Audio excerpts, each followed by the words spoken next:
Hello, everybody. Welcome to Let's Talk Divots. We are absolutely excited to have Gaby Lopez staring at us on the computer screen. Hello, Gaby. How are you today?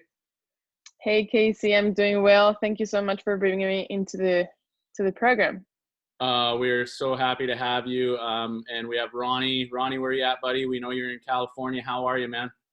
No, everything is good here. Sun is shining finally, and we're all across the North American continent here. We got you up there in British Columbia, Gaby down in Mexico, and I'm here in Southern California. All good. We're bringing a NAFTA podcast to you guys by the looks of it. Nice that we can all play nice. Yeah, we're gonna just hop right into it. We got so much to talk about. We've got a really good show lined up. And Gaby, what's happening down there? I think you're able to play golf right now. I saw an Instagram live with you a few days ago, and it seemed to me that you were on the golf course, keeping sharp. Sure, yes. I've been very lucky that actually I came to Acapulco, which is a beach about 3 hours and a half away from Mexico City. Every golf course in Mexico, everything's shut down. And I was a little tired to hit balls into a net and not being able to see any progress with the ball flight. So basically, I came to Acapulco and I'm practicing at Tres Vidas, which is a club, a private club here in Acapulco. And I think it's a great opportunity because I think I'm very lucky to do something with my golf other than hitting balls into a net. Yeah, and I'm going to just totally toss golf to the side for a second because just a massive surfer. And now that I hear that you're on the beach in Acapulco, I was just in Michoacan just before the Bank of Hope surfing down there. And there's just some great Awesome. waves down there. So, yeah, have you been out in the Yes. water at all? Not really. Actually, the government shut down all the access into the ocean. But we've been trying to get some walks into the beach and trying to relax as much as possible other than just playing golf because it's so hot out here that we can get tired very quickly. Yeah, Well, unprecedented times there that we're all going through. What sort of things are you doing to keep sharp when you are on the golf course? Yeah, this is just a very weird time for everyone. And what I'm trying to do is just trying to mix up a little bit my routines and not trying to do the same thing over and over again. I think we get tired of, the routines and having to change it up a little bit in the golf course, playing with my odds clubs and then playing with my with different clubs, and I have a friend of mine here in Acapulco as well. So we've been trying to play different games, which one hole, whoever wins the hole takes a club out of the bag and from the opponents. And I think it's been really fun trying to practice in the mornings and work out in the afternoon more than anything. Battle golf. Exactly, battle golf. I mean, it's fun, and I recommend to play it at home. It comes difficult because you change your strategy. You try to play different three-quarter shots and fade and then a huge draw to get the ball into the perfect number that you guys want to hit. Yeah, those are great drills. I always get my elite juniors to do similar things with either odd numbers, even numbers, or take all the woods out of the bag and play off the forward tees. It really just Right. crispens up your iron game. Another one which you might enjoy is you're going to have to take your own cart, but you and your playing partner each tee off the hole. If you give yourself a 2-hour time limit. Okay. If you par the hole, you keep going. If you bogey the hole, you have to go back to that last tee. If you birdie the hole, you skip ahead. Might be a little bit of an easier game for somebody of your caliber, but that single-digit handicap, it really pushes them to aspire to the next level. Yeah, for sure. I think it just makes your mind a little tighter than just making it a little broader. Ronnie? yeah, that's a great game. That sounds real interesting. I'm just sitting. I like the odd and even game too, but man, I'm playing. If you don't get a par, you got to stay there. Bogey, you go back. Man, I'd be on the first tee for a while. When you're doing it with like kids, they're hauling their own bag, right? So when they have to walk back to that tee box from the green, Like you have Right. essentially 10 plus minutes in your own head. The person you're playing with has already gone ahead because maybe they've parred, because we'll do it in 3 or 4somes, and it's a really, really good reflection time as far as that mental capacity. Like, the consequences are there, and that's, of course, as Gabby's mixing it up with her random practice right now, really, really important, and why a lot of amateur golfers don't necessarily get better when they practice. So cool. Well, let's jump into yet an amazing season start at the Tournament of Champions. We'd love to hear. I know you've probably talked about that a lot, but actually, I was with Ron. We were in Southern California together, and we were watching that on the Golf Channel when you were in the playoff with NASA, and had to come back the next day. So, how was that? Was that like a dream start to the year? And can you just reflect a little bit on about that since then? Oh gosh, for sure it has been a dream start, especially because November of 2019, I got a neck injury and I got into hospital for a day, and I had to do just lots of recovery for that injury. And to be honest, I never thought I would have been back again on the LPGA with the start and a win. Why? Because I spent probably 3 to 4 weeks on the range. Probably 95% of the time was hitting balls, and I shanked the ball a lot of times. And it was mentally very, very frustrating and very difficult because I came from a great 2019 season, and the neck injury had to make me change my swing completely. My downswing, I was actually kind of pressing too much pressure into my neck, and I had to shallow a little bit more the club to release the stress from the neck. So that changed to me. Imagine doing a movement for 25 years and now all of a sudden you got to change. And it's been brutal, the change. And to be honest, I never thought this would be the start. And just 3 days before going into Orlando, I started hitting the ball decently. Not even great, but decently. And I guess my caddy did an amazing job. I have to remark that to him, that he was very patient and he knew exactly what was going on with my body and how was the ball flight. So we can adjust it very well into the tournament and the numbers. And I changed clubs, so everything was pretty new for me. And coming into Orlando, I had probably 1 hour of practice in my all season off season. So as soon as I got to Orlando, I knew I had to hit some putts, and here we go. I mean, it was an amazing start, and yeah, playing with Indy and NASA was probably the best experience that golf has ever given me, because playing with the player of the decade, someone that has dominated the tour for so many years and won so many major championships, and NASA, which is another Japanese star, is unbelievable to have just that under my belt. I love how you. Great finish. That was a great finish. You had 7-hole playoff against Tula, Inby Park. You're right. It's a Hall of Famer. That we just had, Casey and I watched. It was just incredible. Pulled for you the whole way. There were 6 birdies on the 18th hole. You had 3 of them. That was a phenomenal 18th par 3. Was 197 or something like that. That was just, we just pulled for you the whole way through. That just to let you know. And the funny thing part is that it played just completely different Sunday to Monday. So having to go to bed knowing that the tournament was on the line of one single hole, and we came so far from hitting 4 iron, 3 hybrid, and 4 hybrid, and 3 and 4 and 3 hybrid, changing it up so much. We played probably in the 80s on Sunday, and then we woke up into the 40s on Monday. That was just such a brutal change into just the weather conditions. And my coach got into Orlando on that Sunday, and that was pretty fun to have him watch me win that tournament. It's just very special to have my whole team, because it was totally a team effort, since I had such a bad time into my off season, and now coming into a win as a teamwork. Well, now that That's you it. have that new swing, are you staying with that new swing? Obviously, you're still working on it. And how's it feeling now? Yeah, I'm still trying to improve it.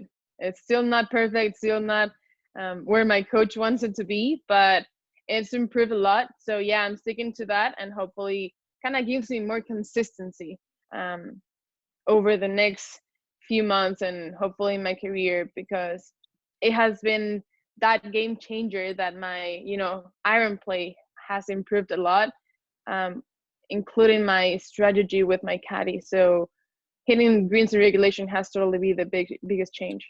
Well, change is good. Blessing in disguise. So keep Right. it up. That's an incredible story. I know how difficult swing changes are, and just to shed a little light on that, I was with Sean Foley watching Justin Rose when he was the #1 world on the planet, and I asked Sean about some changes that they'd worked on, and what he told me was in 10 years of working with Justin Rose, they have been working on the exact same thing for a Right. decade. They haven't changed. Obviously, minor things a little there, but I just want the amateur listeners to think about that when they're getting lessons from their local pro or something. These are Gaby's one of the top players on the planet. Talking Justin Rose as well, like a decade working on the same thing. So when you think you're going to go in there for a package of 3 lessons and get everything sorted out, just maybe keep that in mind. But an incredible story, Gaby. And you put a lot of emphasis on your team. I love hearing you give your shout out to your caddy as a caddy. So can you just talk about the importance of surrounding yourself with and being on the same page as your coach, your manager, your caddy, and just like the importance of team?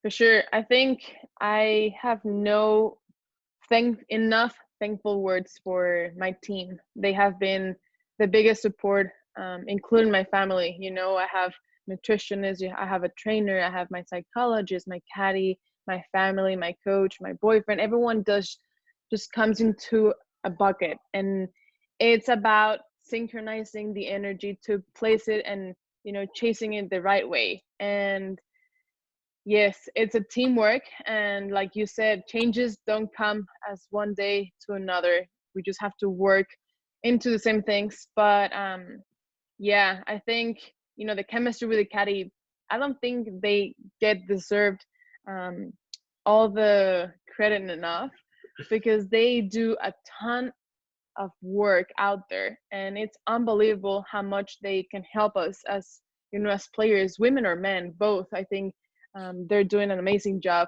and especially mine, just getting to know me under pressure. I think that's the difference between a great caddy and a good caddy, being able to know how am I going to react under a very stressful situation. How am I going to react when I hit into the water, or when I make a birdie and I make another birdie in the next hole. So just the self-talk as in my part, and then him talking to me the right way, it just brings magic into the team.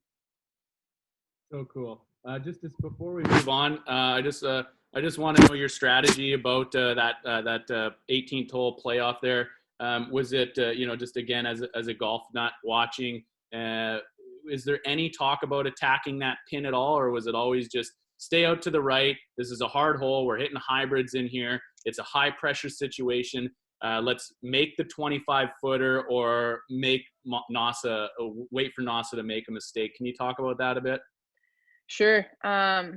We knew we were not gonna win with a par, but at the same time, I talked to the rules official and I told them, "Hey, we're gonna change the hole. I mean, this is a pretty hard hole, and we might be stuck here for the next 9 holes." And yeah, my caddy said, "When we've been swinging it very well with these hybrids, we're gonna hit it into the same spot, and you've read that putt so many times, one is gonna drop." So of course we wanted to hit it closer, but it was pretty hard because we had the water in the left and the pin was just tucked next to the water. And so we hit to the same spot. People have told me that I needed NASA to hit it close for me to make the birdie. And you know what? I've thought of it, and I think so. I think when she hit it close, for me, it's either I make the putt or I lose the tournament. And that just made myself make like a tighter mindset, more determined shot. And I knew that was like my last chance to have a chance to win the tournament. And I was lucky to have make a good stroke and get the ball in the hole. And I mean, it went my way. You're not kidding. You talk about mindset so much, and I've heard some information out there about a meditation, and I'm just wondering, as somebody who has a practice themselves, about how that impacts you on the golf course. If you have the ability to like not get lost in thought so much, and just wondering if you could talk about that, if my information even is correct. Sure. Yeah, 100%. When I was in college, my college coach, Shauna Estes, she introduced this mental program into the team, and it's called Fluid Motion Factor, which it's directed by Stephen Yelling. And basically what it does, it's like a golf meditation, and it helps you basically bring into the stillness, bring in the quiet time into a golf swing. And I think that has helped me a lot, along with my meditation outside of the golf course. So it's very hard when we want to shut out our mind and just trying to have this quiet and peace time into a shot when you have so much pressure and stress.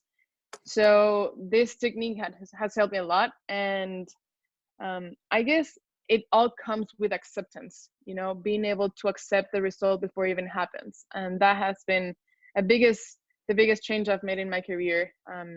Knowing that whatever happened that day, I was going to still be Gaby Lopez. Is there any information so that the listeners could, is it just a matter of Googling the fluid motion factor, or is there a book or something that you maybe recommend? There's a book, right?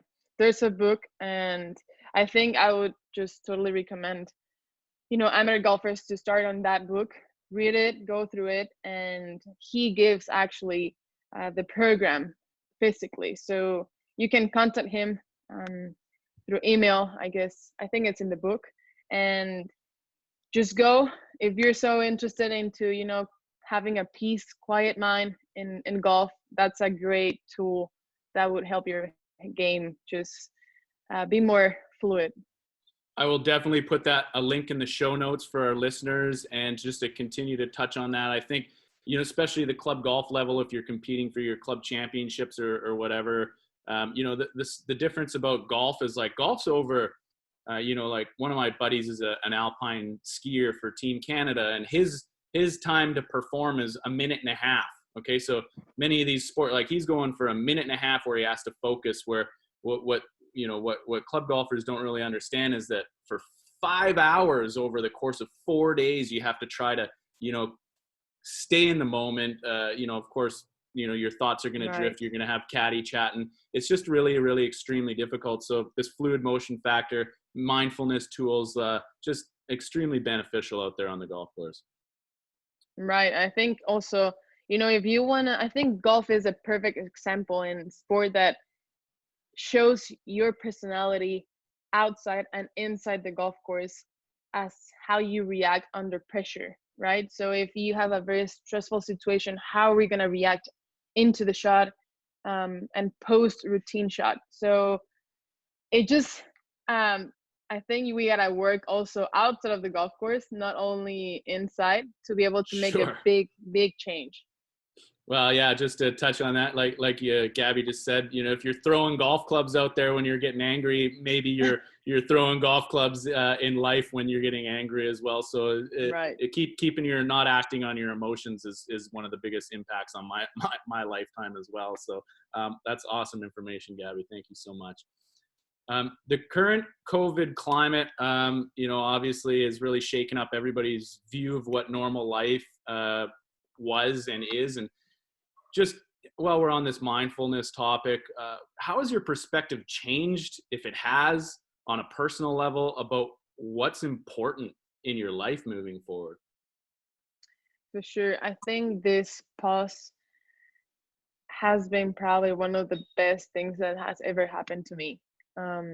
I didn't have the time to spend and enjoy my family as much as I do now. And as it could sound very, very nasty that we're all stuck in our houses and probably boring at times, being able to, chat with my family, being able to spend time with my friends, being able to have deep conversations. I think that's what life is about. It's not about, the media. It's not about the likes and Instagram and commercials. It's about how we're going to connect with more human beings. And this pause has for sure kind of led me into that way, into that path, into even connecting with myself, being able to have the time to read. I put a lot of excuses before, and now being able to read and have some quiet and peace time, and knowing exactly what's going into Gaby's head, so I can learn and keep going and kind of build a stronger path for the future. Sounds like you're all about the personal growth, and we really love that. It reminds me of a quote of just like, you're never going to find time for anything, you have to make time. So Correct. when you're talking about maybe I'll read, or I need to read more, like if something's truly important to you, you're going to make time. And whether that's, we've all been guilty when, especially on the road, when we're living out of suitcases, family, friends, yoga, meditation, whatever it is, like you actually, I think that's all, we've all taken a step back, and just like, it's not all about clicking open that phone and just seeing the instant gratification. I think it's important, Right. even though there's some mental health issues out there, probably, about being able to be comfortable in your own mind. Like 20 years ago, we didn't have all these outlets to just, take our attention elsewhere. It's really important to go for a walk, read a book, just sit in your thoughts. Like that's where you can solve so many personal issues that way. Exactly. I have a friend of mine here in Acapulco, and her name is Fernanda Lira, and she has been probably the biggest asset of this pause. Like, she has taught me what an authentic person is, and being comfortable under your own skin is exactly what this is teaching me. Being able to sit and reflect who's Gaby, and am I happy with the person I am right now.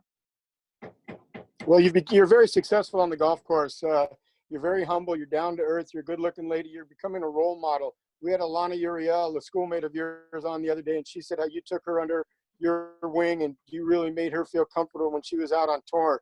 And you got a platform that moves the needle on and off the course. What kind of pressure does that bring to you?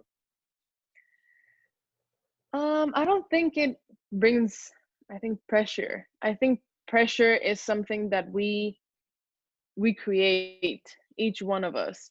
And if I put pressure, it'll be when someone probably is putting a gun into my head. I think that's pressure. But what I think is you're talking about is about motivation. Someone else did it to me, and I'm so motivated to keep pushing, keep helping girls to get better, helping the next girl get into the LPGA, dream big, win a LPGA tournament. I never thought I was gonna win 2 tournaments probably in 4 years, and now it becomes reality, because I think we all have to be opened into looking into our mistakes to improve them. I think that's the key, and that's what I've been trying to tell Alana, to tell all these girls that want to be pro, to take a minute and write down things that go through their mind and learn from their mistakes. I don't think it's a negative thing. I think it's a positive thing that we take a look into what are we doing wrong to make it right. How has golf helped you grow as a person off the course? Okay, so I was a very athletic girl when I was growing up. I was a gymnast. I did swimming. I did football. Soccer. I did dancing classes. So that kind of helped my ability to coordinate my body a little bit. But I think the biggest and the best thing that happened to me when I was a kid was being able to compete very healthy with my brothers. Mm. My parents did an amazing job with, you know, creating these little competitions inside my family, as in, I'm gonna give you 10 pesos if you run and touch the wall, and whoever comes back is gonna get it. And, you know, those creating that environment, healthy competitiveness, that kind of brings this strong, determined girl later in the years. Yeah, as a coach, I think most of the elite junior females that I come across, and especially talking to tour girls, seems like, and again, just to keep it as politically correct here, but there is some physical differences between women and males, but just the best Right. junior females were typically kind of hanging out with the boys, trying to keep up, getting taking on extra carry, swinging harder, taking big flop shots, and just Yeah. like a little, boys generally, as a general consensus, can be a little bit more extremely behaviored. So sounds like, how many brothers do you have, and just can you continue to touch on that a bit? Yeah, I have two brothers. They're fraternal twins. Mm. So they're 3 years younger than me, and they were the perfect push into my sport career. And I mean, I recommend that to, to have your kids compete against each other when it's something healthy, when you teach your kids that, losing is also a good thing, that you have to applaud to the winner. You have to cheer until someone makes it better than you, not trying to make comparison, but trying to, push into doing things a little better. And I think it's a very healthy way of, kind of growing up, build this skill that later in your career, in the business perspective, into, sports world, into real life, just relationships. I think it's very, very good that we have this mindset of, hey, we can always be better. No participation trophies, as Christina Kim says. So, um, well, you've talked about, that failures setting you up for success, competition, and I mean, is there a failure, or how has failure or an apparent failure set you up for later success or growth? Do you have a favorite failure or something that you can touch on that has really motivated you and really impactful on a future outlook?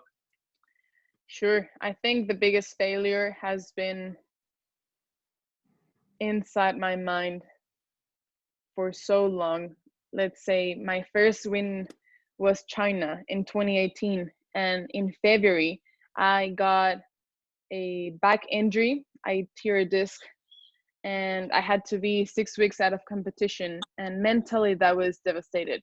um, I had to reset my mindset. I had to kind of reprogram who was Gaby, and I was talking really badly to myself, and just building that into probably the biggest surprise in my life, which was my first LPGA win later that November. How to remain calm through a rainstorm. I think that's, the biggest challenge that we are gonna face when we don't see the solution, when we don't see the exit, when we don't see the light. We just gotta become very, very conscious of our feelings, and we gotta be very patient that this is gonna pass through. This is not gonna be forever. And sometimes we are, as women, or and myself, just talking to about me, I'm a little bit dramatic, that I don't see, the solution right away. I want it right now. I want the swing to be perfect in the minute. And I have learned to be patient, and knowing that things are gonna go away sooner or later, and something good is gonna become um, a part of this failure. I hate to wish ill will on you, but it really sounds like you bounced back from injuries Oh like my gosh. extremely well, like nobody I've ever heard. 2 serious injuries, 2 wins. That's crazy to think. I do not wish that ill will on you. Injury, nothing we want to deal with. I know. You know, Ron was talking about your platform, and you know, we know your Lorena Ochoa was a big part of being a mentor. And when we look at that big platform, I guess, like, what kind of opportunities then do you see out of having the reach that you have? And is there something that you want to be of service for because of that platform, you know, a greater good, or, you know, like an impact that you see off the golf course? Sure. I've been kind of going very deeply into that part into these last few days. And something that I want to be remembered of is not what I've done or what I did in the golf course, but what I want to do outside of the golf course. And being able to touch lives just like Lorena touched mine and inspire these little girls. And for us, it's just extremely, extremely easy to sign a golf ball and give it to a little girl. And that smile, that feeling of, her looking at you as you're a superhero is probably the biggest satisfaction on tour for me. And that's something that I love to be able, because there was one time that I was that little girl looking into Suzanne Pedersen, Annika Sorenstam, Lorena Ochoa. And now I have that responsibility to do the same thing. And you never know who's going to become the next superstar. And I don't know, I just, that love, totally in love with that part of the game. Yeah, I've noticed that, you know, just being on tour, it seems like, you know, almost all the women have really taken that. You know, they're so great with the fans, especially the young fans, and it's just extremely awesome for us to see. So, well, can you talk about Lorena Ochoa a bit? And you were mentioning to us about some stuff that you're involved in as far as you know, in Guadalajara, and some charities, and please talk Sure. about that. So I met Lorena when I was officially when I was 13 years old. I've always been a huge fan since I'm probably 7 years old. But I met her when I was 13 at her golf club. I was invited to practice with her by her coach, and that day changed my life. She was actually getting into number one in the world.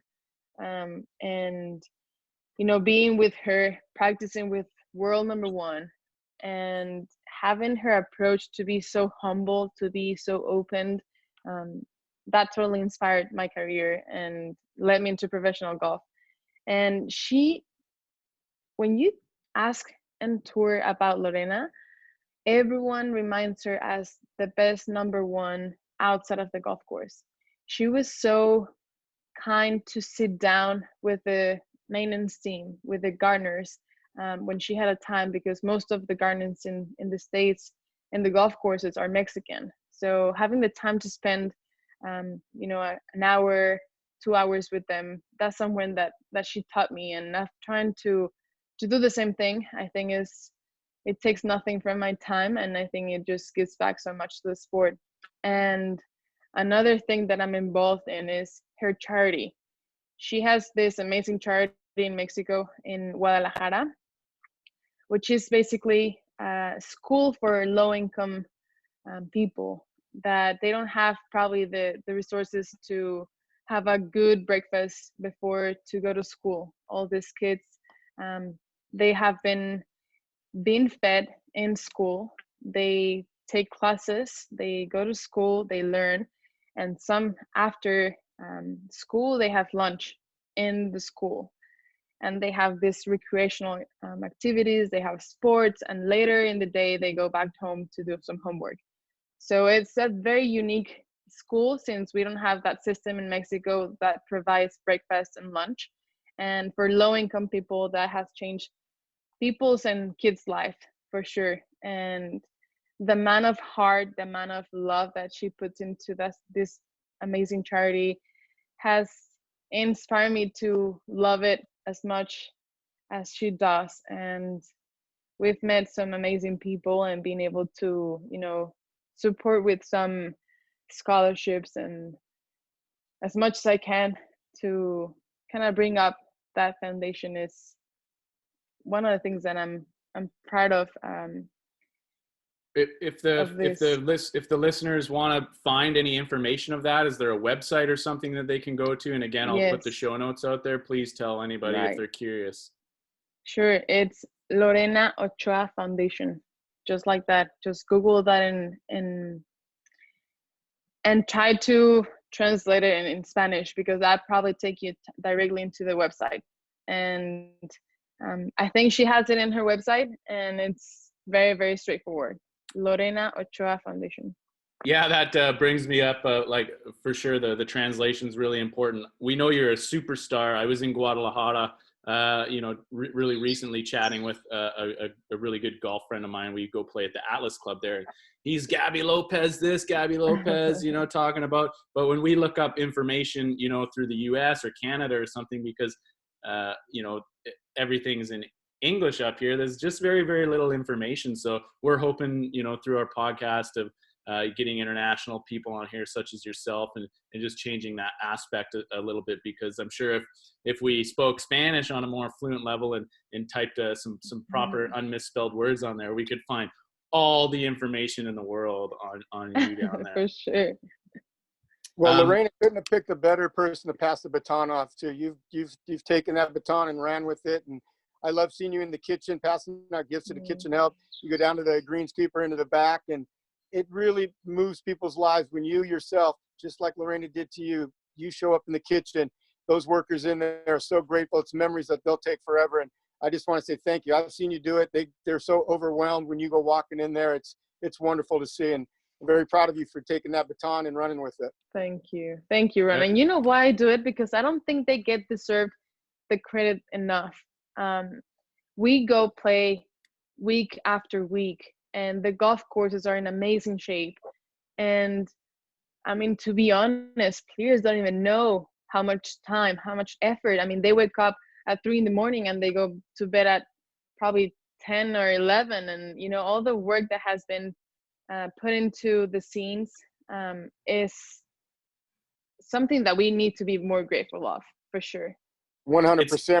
Without the Mexican help up here in the United States, there's no restaurant that stays open. There's no lawn that's not cut. We had a little strike, the Mexican strike, for one day. They need to strike for a month to really show the impact. There's not anywhere to go. I just love the Mexican culture and everybody and the hard workers they are. I mean, they keep America going. Nobody knows it, but they truly do. They do. Again, that's the epitome of using your platform for selfless acts, in my opinion.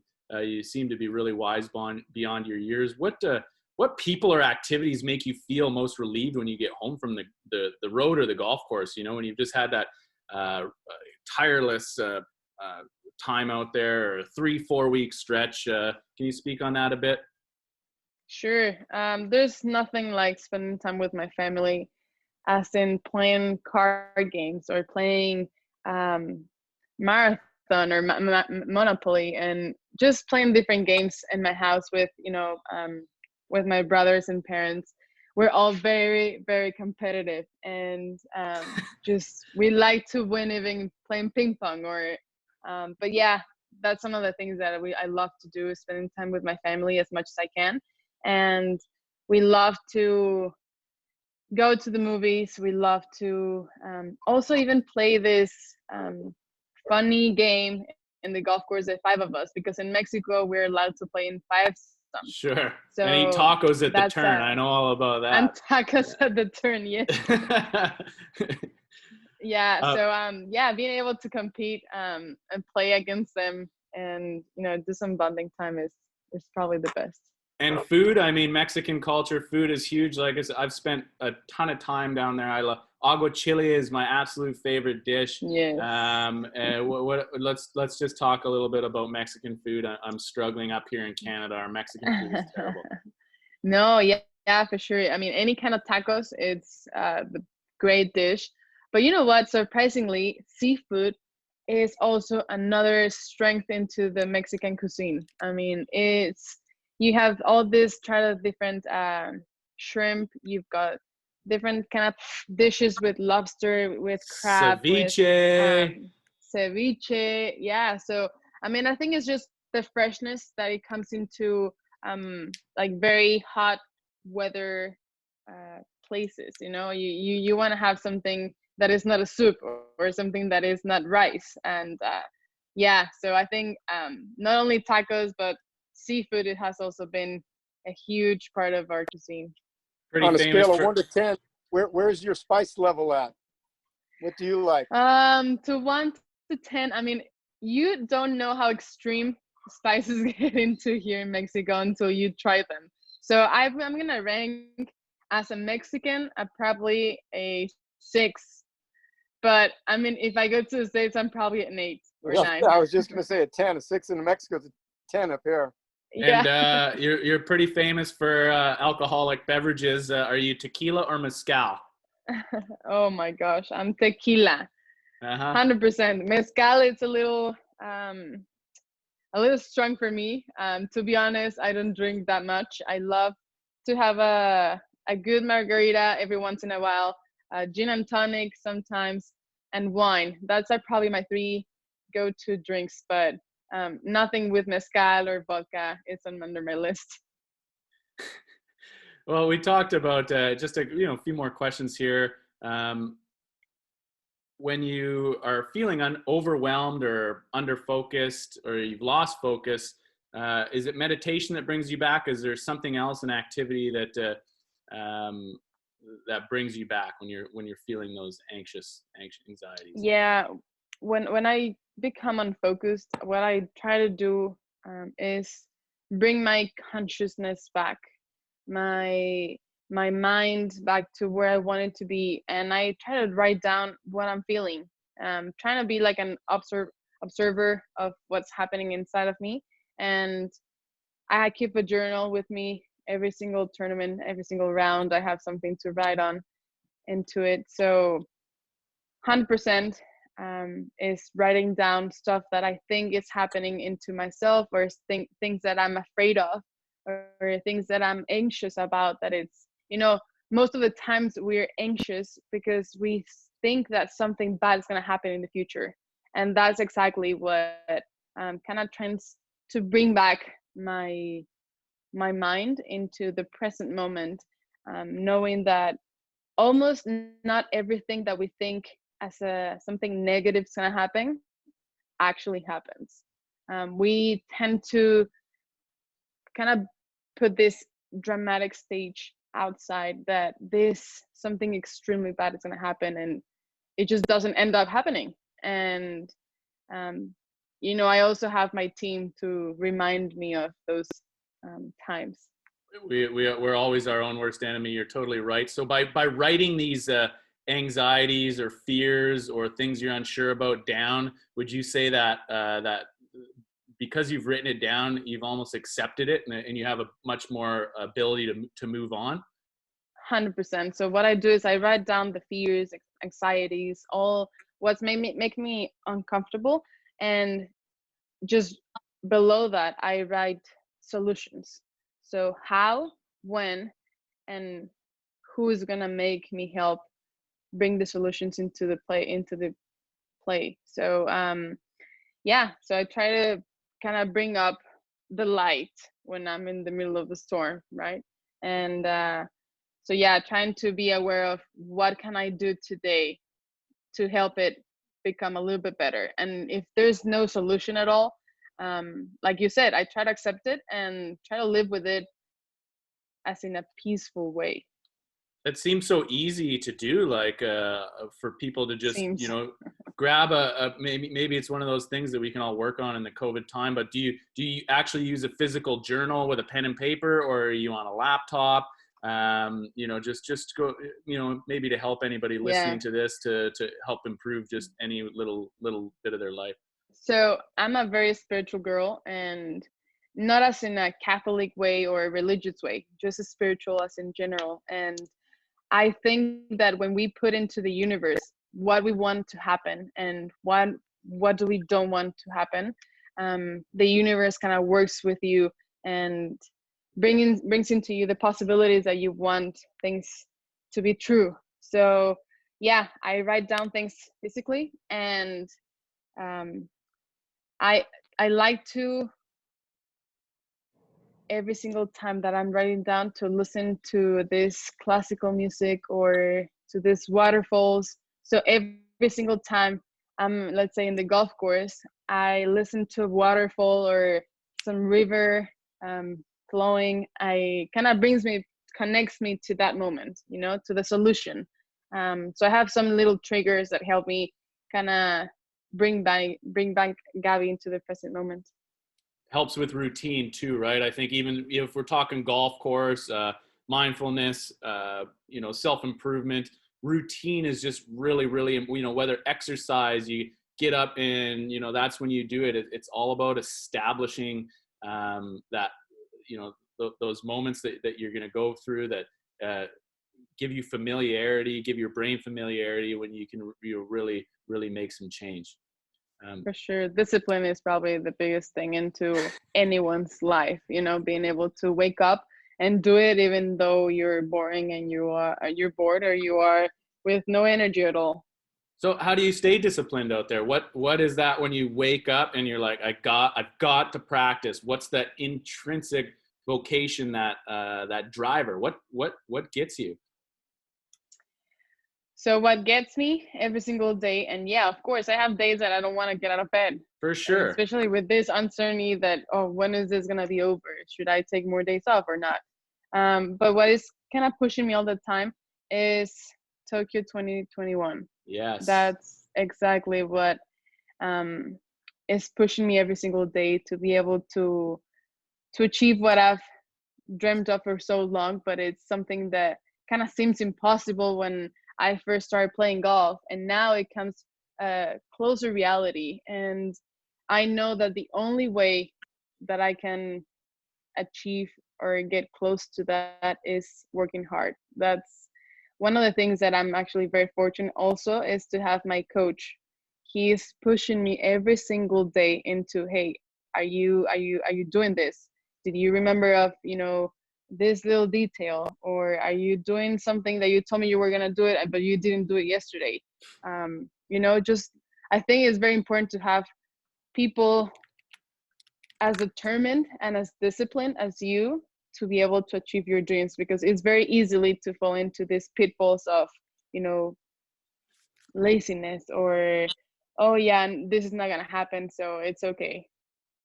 Good coach, good caddy, people holding you accountable, and also just talking about your goals, having that stuff out there with your team so everybody can get on the same page. I think it's really important in a team environment to have that information out there, to be transparent as possible, because if nobody knows Gaby's goals, then nobody's going to be able to get, help you with that. So just finding the right people, coaches, imperative to this being held accountable. I think that's just an awesome point there.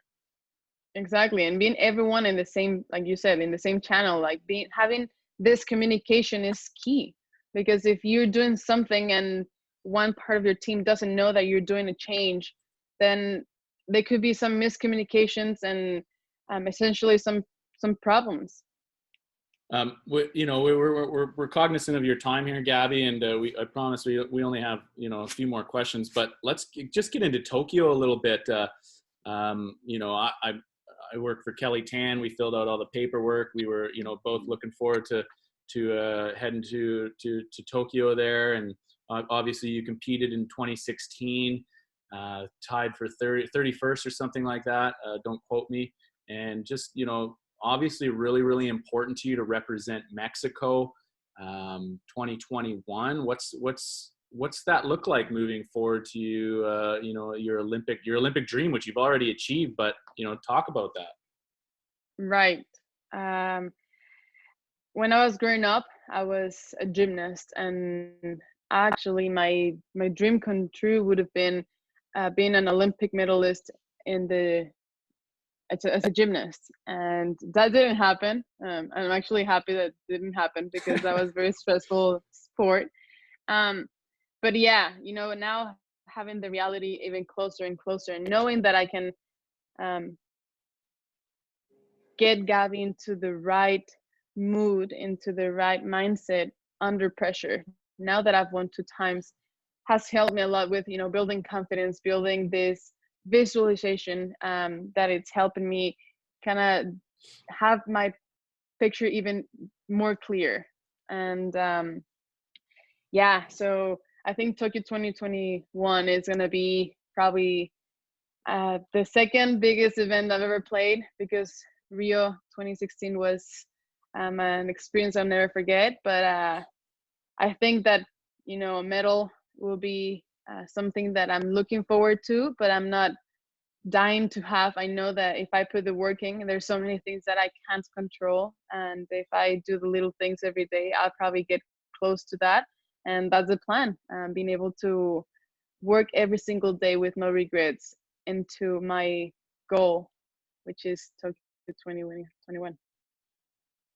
Well, congratulations on making the Olympic team the first time around. That's an accomplishment not too many people can say, but I can, whether it's in gymnastics or golf, I could see you on a podium holding a trophy, holding a medal. Thank you. You've got the drive.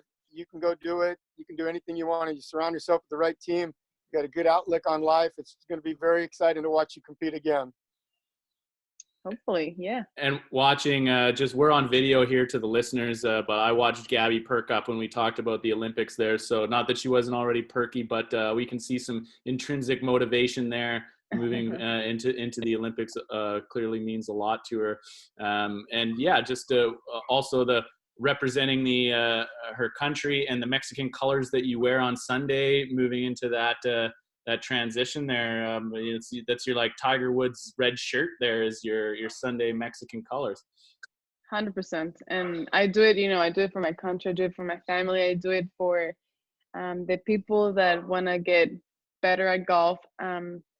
But I do it for my country. We have been having a hard time, politically. And now that, we have to kind of change the focus a little bit, and be able to relate with more Mexican people and get golf to be more popular here. It's been one of my goals for sure. But yeah, wearing the Mexican colors every Sunday, and in Tokyo or Rio is my biggest honor. So cool. Well, let's, I've got a little bit of, and excuse my journalism here, but this is new to Ronnie and I both, with our research and what we have to do, but we have a little insider information. We're just going to bring a little bit of fun back into this. And can you talk a little bit about your nickname Pollo, please? Sure. So when I got to Arkansas for the first time, my parents and my coaches were playing in the same group, and I was playing with them. And my assistant coach, Mike Adams, he hit a putt and he left it probably 4 to 5 feet short. And my dad said, "Hey, there's some chicken left in that bone."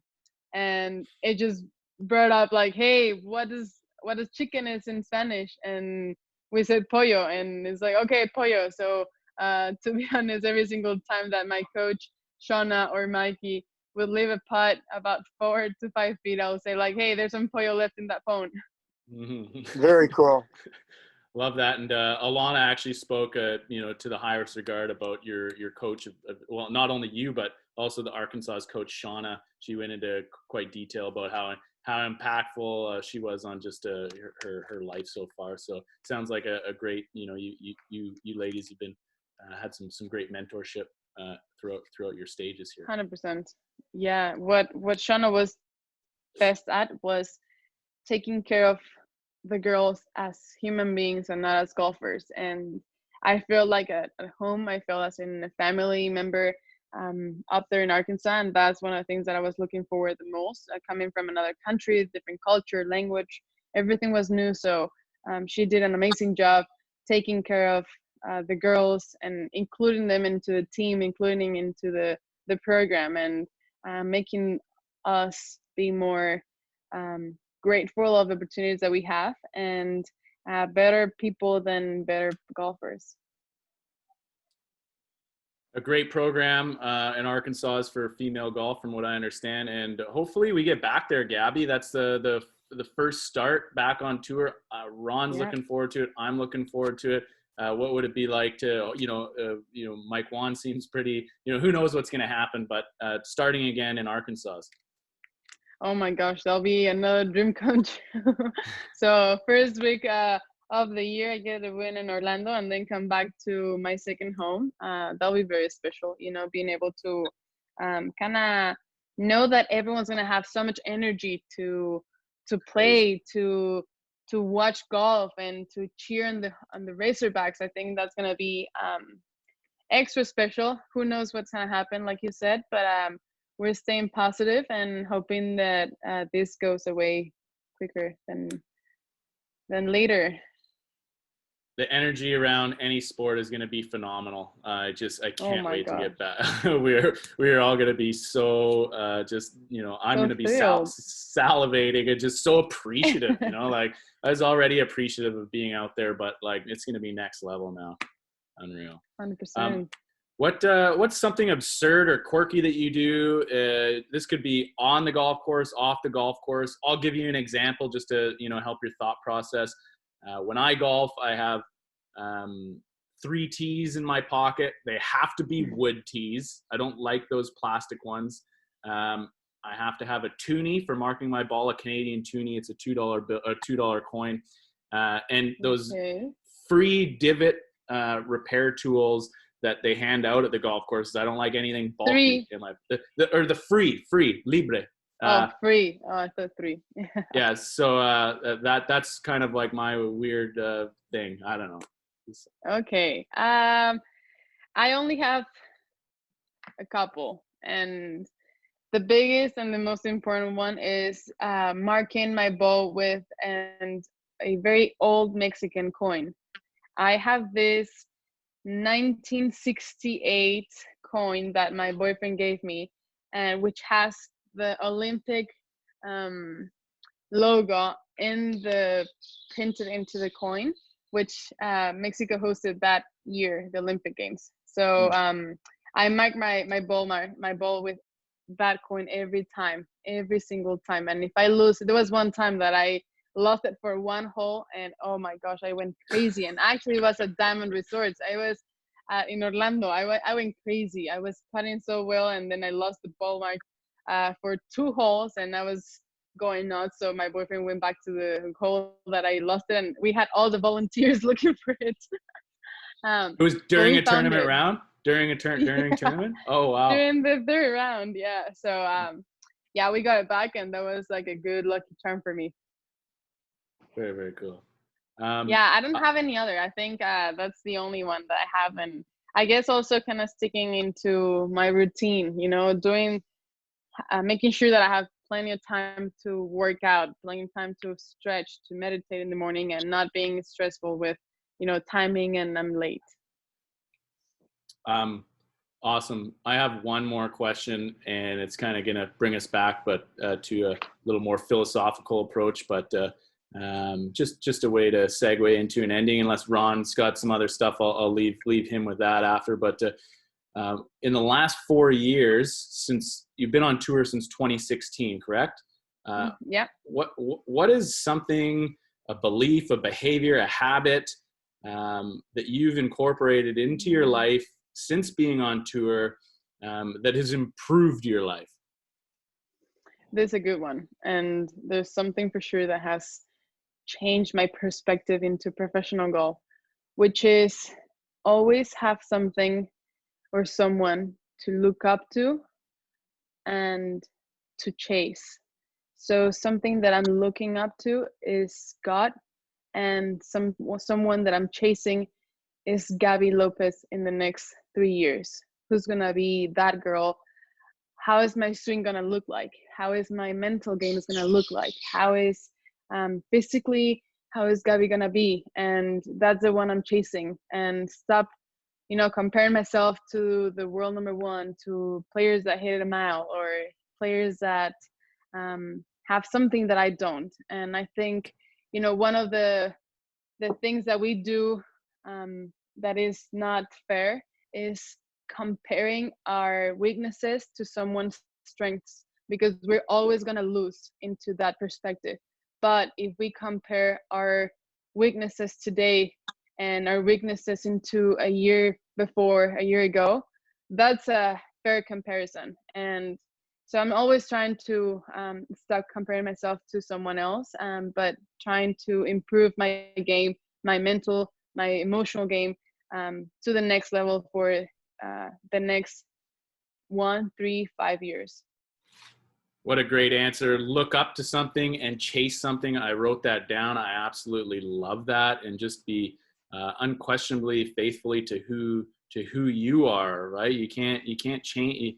You're never going to be somebody else. Just be Gabby. Right. Just be Ron. Just be Yeah. Casey. Really, really love that. So is that some advice that you would give to your rookie self then, to just, not chase other people? 100%. Yeah. I think it's hard because media, because, all this information, social media and the commercials of TV, everything kind of is comparing, oh, this player, Rory McIlroy, hits it over 50 yards over this guy or whoever player, and being able to be fair with our comparisons, it's hard because it's a game full of stats, and the only fair comparison is, how have I improved in my ball hitting into the last 4 years. And I think that has been why I've been having so much success the last couple of weeks and months, has been because I compared Gaby right now, who was Gaby in 2016. I mean, I was ranked 110th in the greens and regulation, and now last year I was 19th or 18th. So I mean, those big changes have been the biggest push into my career and into my comparisons. Learning how to compare yourselves. It's okay to see who's doing who and what's doing better, world number 1 or world number 2. But if you can improve probably 0.1 or 0.5 shots of every single part of your game, I mean, rank wise, you're gonna go to the top so quickly. The metric, a metaphor to life in golf is like, don't measure yourself when you're playing golf. Play the golf course, play yourself. It doesn't matter what your opponents are doing. And it's the same thing when you're striving to be better. I'm not going to measure myself up against Ron. Ron's not going to measure myself up against me. Right. Let's try to get better at what we can control and what we can do day to day. Such great information. Right. Try to look inside instead of trying to look outside. So good. Ronnie, impactful buddy. What do you think over there? Well, I think this is great. I just love talking to Gabby. I just have one question, talking about the future. I mean, when you start a job or a career, nobody puts an end date to when you're going to quit or retire. I know in sports it's a lot different because the younger crowd coming in, you got the risk of injuries and things like that. And, your mentor, Lorena Cho, she retired after winning a tournament the very next Monday. I think she called it quit with a W in her back pocket. She already had plus 20 or so. I think she was on tour for 10 years or so. What do you have in mind for your legacy, and what do you hope people, get out of your career? What kind of end date? Do you want to be a family person? Kids in your future? That's something that I've been asked a lot, and I think, I'm gonna play golf until my body lets me play golf, and that's right now my mindset, and that could change probably next month or the next year, but I've experienced 2 injuries and they've been really hard on my mind, and I'm trying just to take care of my body first and then my mind and all that comes with it. But yeah, I'm a family person. I love to have kids in the future. I'm not sure if I would have kids and then come back to play on tour. That's something that, as I don't know, in my culture in Mexico, it has been my mom was with me and my brothers, I mean, almost every time. And I love to, I don't want to miss any stage of that. Who knows, I might come back. But I think, having, this is one of the things that I try to do in everything I do is, if you're doing something, do it 100%. And I'm not sure if I'll be qualified to be a mom 100% when I'm playing golf. So we'll see. I don't know, but there's no kids or wedding plans in my near future. So we can discuss that for sure in the next 3 years. Well, that's a great answer. Great answer. Yeah, family first for sure, and just stay healthy out there and play as long as you can. And you know, Exactly. you can always get a Mr. Mom, and he can take care of the kids while you play the golf. But some women have been able to do it out there with kids. It's a hard role to do, but just stay who you are. Stay true to yourself, and we'll see what happens. Yeah, sure. Gabby, we are over the moon with this conversation. We are so grateful for you taking the time to chat with us. We're a new podcast, and you know, our mission is to just be out there on tour and bring light to the women's game, and just continue to grow golf and just, you know, help show you ladies on a human level. And we're so grateful for your time.